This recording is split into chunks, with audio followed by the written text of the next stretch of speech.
Allez, c'est parti donc. Alors 8, 26, 71 à aller chercher pour avoir son billet pour les mondiaux de Singapour. Est-ce qu'on peut profiter de ce 800 nage libre dames Ganesh pour parler de cette piscine qui est une piscine rapide? Comment on peut analyser et comment on peut affirmer qu'une piscine est rapide et une autre un peu moins rapide? C'est en fonction de la profondeur, je crois. Bah, déjà, bon, c'est pas quelque chose de très facilement objectivable. Et c'est vrai que pendant les Jeux de Paris 2024, il y avait ce gros sujet sur les réseaux sociaux. Pourquoi les temps ne sont pas rapides par rapport à d'autres grandes compétitions? Parce que c'est quand même l'apogée de la natation mondiale. Et donc à ce moment-là, il y a plein d'articles qui sont sortis, notamment sur la question de la profondeur, effectivement. C'est pas le seul élément, mais c'est peut-être l'élément principal. Il faut qu'en fait la profondeur se situe entre je crois 2,20 m et 2,50 m, etc. pour avoir une vitesse optimale dans une piscine. En tout cas, ce qu'on peut remarquer sur ces championnats, c'est que les performances sont quand même relativement élevées, relativement qualitatives, avec pas mal de nageurs qui battent leur meilleur temps ou qui sont très proches de leur meilleur temps. On l'a vu encore ce matin avec un nouveau record de France assez attendu. C'est ce que j'allais vous dire, ouais. On a eu un nouveau record de France ce matin sur le 50 bras. Attendez. 50 brasses messieurs, ouais, c'est ça, c'est Jérémy Delbois en 27-34. Ce qui n'enlève rien à la performance des nageurs, hein, bien entendu, sûr, ouais, puisque c'est aussi la compétition où ils sont censés être le plus en forme. Et donc voilà, à ce titre-là, il n'y a pas d'étonnement. Mais c'est vrai que comparé peut-être aux Jeux où on avait assez peu de records du monde, là sur ces championnats, on a quand même pas mal de belles perfs, pas mal de records personnels. Et bah, tant mieux, hein, tant mieux pour les nageurs. Ça les met en confiance, ça leur permet aussi d'aller chercher des qualifs. Donc voilà, tant mieux. Et Anastasia qui caracole en tête hein, aux 200 premiers mètres, 2,04,32 avec déjà 2 secondes 7 d'avance sur Alexa Reina qui est sur la ligne d'eau numéro 8 et Laura Gourjon qui nage pour sa part sur la ligne d'eau numéro 2.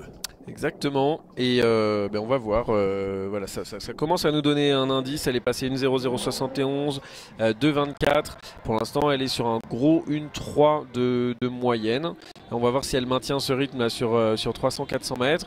Et pour l'instant, à 1,3 ça fait 3 x 8, 24 si je ne dis pas de bêtises. Donc on sera, après il y a quand même des centièmes un peu au-dessus. Elle sera tout juste, hein, si elle maintient ce rythme-là, elle sera tout juste au temps de qualif. Ça va pas être facile, comme ça l'a pas été forcément sur le 400. Donc voilà, on va voir ce que ça va donner. Mais bon, dans tous les cas, elle a déjà 2 tickets, le 400 et le 1500. Et on rappelle qu'elle est championne de France en titre et qu'elle avait aussi remporté cette médaille d'or à Rennes il y a 2 ans, quelques jours seulement après avoir été naturalisée française, puisqu'elle a obtenu la nationalité française en avril 2023.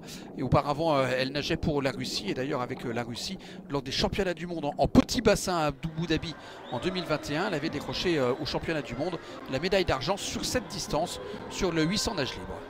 Complètement, un très beau palmarès hein, pour la nageuse de Montpellier, Anastasia Kirpichnikova, qui effectivement a permis à la France de se doter d'une des plus grandes nageuses mondiales sur ces épreuves de demi-fond, et qui non seulement avait déjà un beau palmarès, mais qui a continué de l'étoffer, notamment voilà, cet été avec tout simplement l'une des plus belles journées de la natation française, quand elle est allée chercher cette médaille sur le 1500 mètres nage libre. Voilà, on dirait pas que c'est inattendu, mais c'était quand même pas gagné d'avance d'aller battre Simona Quadarella, d'aller battre Isabelle Gauze. C'était pas fait d'avance, donc félicitations à elle. Et on voit encore hein, qu'elle montre hein, cette suprématie, 4,12,16 sur le premier 400 mètres. Oui, avec 7 secondes d'avance sur donc toujours Carla Serra d'ailleurs, qui est passée en deuxième position, avec Alexa Reina qui est en train de peiner, elle qui avait viré en deuxième position un peu plus tôt sur ce 800 mètres nage libre. Ouais, 4,12 c'est pas mal hein, si elle arrive à maintenir ce rythme Anastasia Kirpichnikova, elle devrait pouvoir se qualifier parce que ça lui ferait mécaniquement 8,24. Après, c'est vrai que le premier 100 mètres est plus rapide que les autres, donc il faut en tenir compte. Mais voilà, encore une fois, elle sera pile à ce niveau. Parce pile que au niveau des on 8,26. rappelle, c'est 8,26,71 hein, pour Anastasia pour aller décrocher donc ce ticket qualificatif, son 3e billet, puisqu'elle a déjà son passeport, son visa pour Singapour. Absolument. Mais c'est vrai que ce qui est d'autant plus intéressant, c'est qu'elle a fait des courses assez solides. C'est-à-dire qu'elle n'a pas craqué ni sur le 400 ni sur le 1500. Elle est même revenue très très fort à chaque fois sur ses fins de course, ce qui est plutôt positif là et qui la met dans une situation de confiance.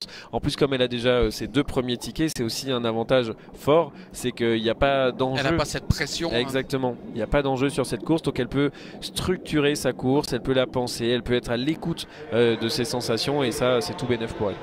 Là visiblement elle est bien à l'écoute de ses sensations parce que regarde un petit peu l'écart monstrueux qu'elle est en train de creuser par rapport à ses concurrentes directes. De toute façon c'est ce que vous disiez en ouverture de ce 800 nage libre, hein. Il n'y a pas de concurrence pour Anastasia sur cette distance. La question est juste de savoir si elle va pouvoir tenir maintenant physiquement ces 200 derniers mètres. On est sur les 225 derniers mètres là pour Anastasia Kirpichnikova, et peut-être que ça va commencer à tirer un petit peu quand même là dans les bras et dans les épaules de la Française.